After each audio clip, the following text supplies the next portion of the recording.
119 90 நிலைத்திருக்கிறது.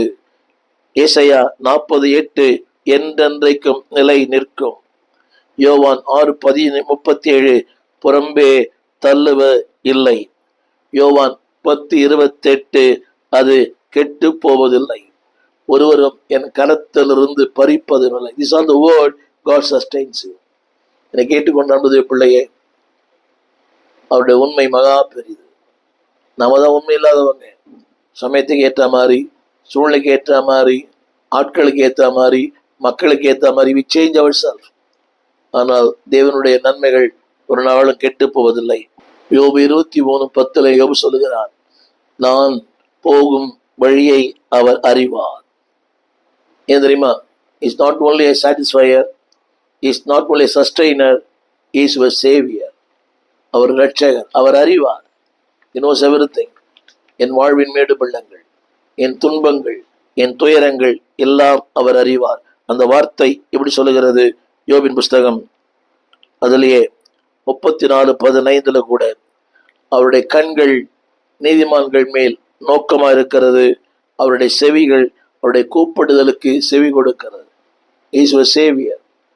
ஒரு தூரமா இல்லை, பக்கத்தில் இருக்கிறார். வெகு தூரத்தில் இல்லை, மிக சமீபமா இருக்கிறார். செவி கொடுக்கும் ஒரு ஆண்டவர்.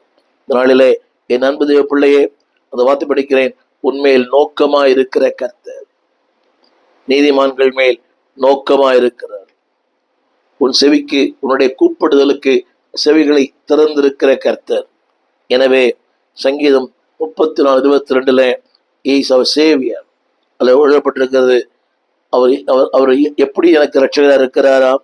அன்பானவளே, என்னை 1000 பேர் குற்றம் சுமத்தலாம், 1000 பேர் குறை சொல்லலாம், ஆனால் திருமறை சொல்லுகிறது 34:32 ஒருவன் மேலும் குற்றம் சுமராது. அதில் ஒரு வார்த்தை, அவர் அந்த ரட்சகர் என்ன செய்கிறார்? He redeemed my soul. என் ஆத்துமாவை மீட்டுக் கொள்ளுகிறார். மாத்திரமல்ல, குற்றமுள்ள வாழ்க்கையை குற்றமற்ற வாழ்க்கையாய் மாற்றுகிறார். என்னை கேட்டுக்கொண்டிருக்கிற அன்பு தேவ பிள்ளையே, is your savior, satisfier, sustainer. இவரே உன் ரட்சகர். அந்த வார்த்தைப்படுது கர்த்தருக்கு. தொடர்ந்து அன்பானவர்களே, அந்த 10:13 ரோமர் 10:13 சொல்லப்பட்டிருக்கிறது, யார் அவர்களை தொழுது கொள்ளுகிறார்களோ அவர்களை மீட்டெடுக்கிறார்.